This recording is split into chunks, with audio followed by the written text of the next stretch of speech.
ഈശോ മിശിഹായ്ക്ക് സ്തുതിയായിരിക്കട്ടെ.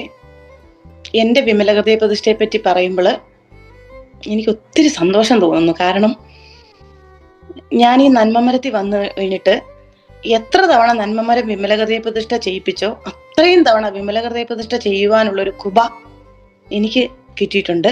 ഞാൻ മാത്രമല്ല, എൻ്റെ കുടുംബം മുഴുവൻ. ഈ വിമല ഹൃദയ പ്രതിഷ്ഠ ചെയ്തു കഴിഞ്ഞപ്പോൾ എനിക്ക് എൻ്റെ ജീവിതത്തിൽ ഏറ്റവും എടുത്തു പറയാനുള്ളൊരു കാര്യം എന്നാണെന്ന് ചോദിച്ചാൽ, ഞാൻ അമിതമായിട്ട് ചിന്തിക്കുന്നൊരു വ്യക്തിയായിരുന്നു. കാരണം ചെറിയ കാര്യങ്ങൾ പോലും ചിലപ്പം ഉള്ളിയുടെ തൊലി പൊളിക്കുന്ന ഒരു കാര്യമേ കാണത്തുള്ളൂ. പക്ഷെ ഞാനതിങ്ങനെ ഉടനെ ഹസ്ബൻഡിനെ വിളിക്കും, കുഞ്ഞുങ്ങളെ വിളിക്കും, മമ്മിയെ വിളിക്കും, അല്ലെങ്കിൽ ഞാനുമായിട്ട് ബന്ധപ്പെട്ട എല്ലാവരെയും വിളിച്ച് അവരെ അങ്ങ് ടെൻഷൻ അടിപ്പിക്കുന്ന ഒരു വ്യക്തിയായിരുന്നു ഞാൻ. അപ്പം എൻ്റെ ഈ ടെൻഷൻ കൊണ്ട് ഞാൻ എൻ്റെ ചുറ്റുമുള്ളവരെ മുഴുവൻ ഞാൻ ടെൻഷൻ അടിപ്പിക്കാറുണ്ട്. പക്ഷെ വിമല ഹൃദയ പ്രതിഷ്ഠ ചെയ്ത് കഴിഞ്ഞപ്പോൾ നമ്മൾ ഈ 34-ാമത്തെ ദിവസമേ ഒരു പേപ്പറിനകത്ത് എഴുതി സൈൻ ചെയ്യുവേ, ഇങ്ങനെ എഴുതി സൈൻ ചെയ്യും.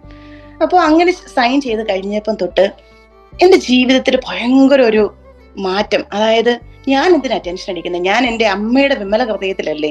ഇപ്പം ഞാൻ നിങ്ങളോട് സംസാരിക്കുന്ന ഈ സമയത്തും എനിക്ക് പറയുവാനാണ് ഇഷ്ടംപോലെ പ്രശ്നങ്ങളുണ്ട്. ഇപ്പം എനിക്കിങ്ങനെ ചിരിച്ച് സംസാരിക്കാനൊന്നും പറ്റത്തില്ല, കാരണം അതുപോലെ പ്രശ്നങ്ങൾ എൻ്റെ ജീവിതത്തിലുണ്ട്. പലരും എന്നോട് ചോദിക്കാറുണ്ട്, എൻ്റെ കൂടെ ജോലി ചെയ്യുന്നവരായിക്കൊള്ളട്ടെ, അല്ലെങ്കിൽ എന്നെ കാണുന്നവരൊക്കെ ചോദിക്കാറുണ്ട്, വ്യക്തിപരമായിട്ട് എന്നെ അറിയാവുന്നവരൊക്കെ ചോദിക്കാറുണ്ട്, ശോഭ നിനക്കെങ്ങനെ ഇങ്ങനെ ചിരിക്കാനൊക്കെ കഴിയുന്നെന്ന്. അപ്പൊ അവരോടൊക്കെ ഞാൻ പറയുന്നൊരു കാര്യമുണ്ട്, ഞാൻ എൻ്റെ പരിശുദ്ധ അമ്മയുടെ വിമല ഹൃദയത്തിലാണ്. അപ്പൊ എൻ്റെ അമ്മയുടെ വിമല ഹൃദയത്തിലാണെങ്കിൽ പിന്നെ എനിക്ക് വേണ്ടി എൻ്റെ അമ്മ തിരുക്കുമാരനോട് എപ്പോഴും ശോഭ ഇവിടെയുണ്ട്, ശോഭ ഇവിടെയുണ്ട് എന്നിങ്ങനെ പറഞ്ഞുകൊണ്ടിരിക്കുകയാണ്. അത് കാരണം എൻ്റെ ജീവിതത്തിൽ എന്തൊക്കെ പ്രശ്നങ്ങൾ വന്നാലും എൻ്റെ അമ്മയും എൻ്റെ അപ്പനും എൻ്റെ കൂടെ ഉള്ളിടത്തോളം കാലം, ബൈബിളിൽ ഒരു വചനമുണ്ടല്ലോ, നിനക്ക് കടുകുമണിയോളം വിശ്വാസം ഉണ്ടെങ്കിൽ ഈ മലയോട് ദൂരെ മാറിപ്പോകാൻ പറഞ്ഞാൽ അത് പോകുമെന്ന്. അതെ, എനിക്ക് നിങ്ങൾക്ക് ഉറപ്പ് തരാൻ പറ്റും. പരിശുദ്ധ അമ്മയുടെ വിമല ഹൃദയത്തിലേക്ക് നമ്മളെ പ്രതിഷ്ഠിച്ചു കഴിഞ്ഞാൽ മല പോലെ വരുന്ന എല്ലാ പ്രശ്നങ്ങളെയും പരിശുദ്ധ അമ്മ അത് വളരെ സിമ്പിളായിട്ട് മാനേജ് ചെയ്യുവാനുള്ള ഒരു കൃപ, അത് ഞാൻ ഇന്ന് അനുഭവിച്ചറിയുന്ന ഒരു വ്യക്തിയാണ്.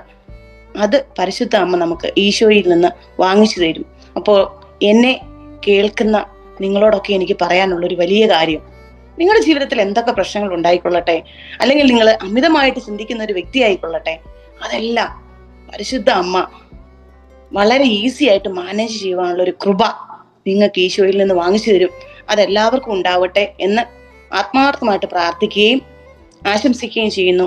Ave Maria.